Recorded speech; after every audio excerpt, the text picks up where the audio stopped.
Et sur notre plateau, le coprésident de Bio63, Nathanaël Jacquard. Bonsoir. Bonsoir. Alors, vous êtes également maraîcher. Vous pouvez nous parler en tant qu'agriculteur. Ces organismes qui ont été la cible des agriculteurs, fonctionnent-ils contre eux? Non, je ne crois pas qu'ils fonctionnent contre les producteurs. En fait, ces normes environnementales, elles ont été décidées par le législateur pour la plupart. Et donc, du coup, ces organismes sont là plutôt pour les appliquer, les contrôler, ce qui est sur le fond normal, puisque, entre autres, les agriculteurs reçoivent des subventions via la PAC, via d'autres systèmes.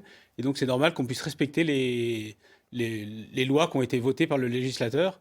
Voilà, donc c'est principalement ça. Et donc toutes ces lois, notamment pour le respect de la biodiversité, elles ont un intérêt vraiment fondamental quand on voit aujourd'hui le contexte de l'agriculture qui a changé. Il faut qu'on s'adapte au changement climatique et qu'on fasse une adaptation agroécologique et climatique. Et puis il y a aussi les questions de renouvellement de génération qu'on verra sûrement tout à l'heure.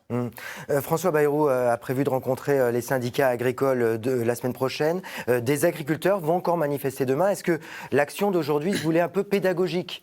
Ah oui, tout à fait. Le but, c'est de montrer, d'essayer de nuancer les questions agricoles qui sont quand même compliquées.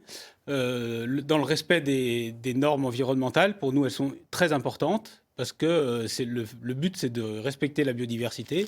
Alors certes, il y a de la bureaucratie qui peut paraître trop lourde.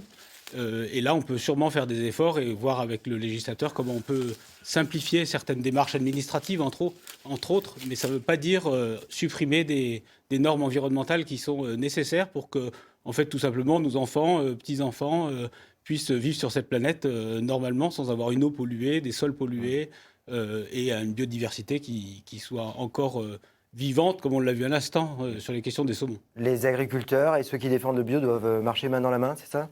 Ben oui, en fait, il faut que le modèle agricole aujourd'hui intensif change.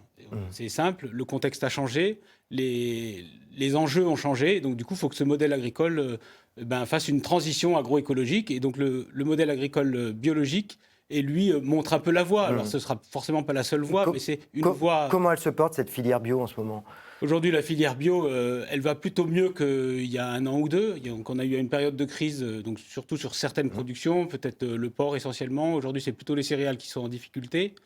Ça s'améliore, en fait, la consommation reprend. Essentiellement, dans les magasins spécialisés, la consommation a nettement repris. Donc, il y a des effets positifs. Et puis, il y a le respect de la loi Egalim qui est en cours d'avancement, qui va permettre de renforcer encore la commercialisation des produits. Merci. Merci beaucoup Nathanaël Jacquard, président de Bio63, coprésident de Bio63. Merci d'avoir accepté notre invitation.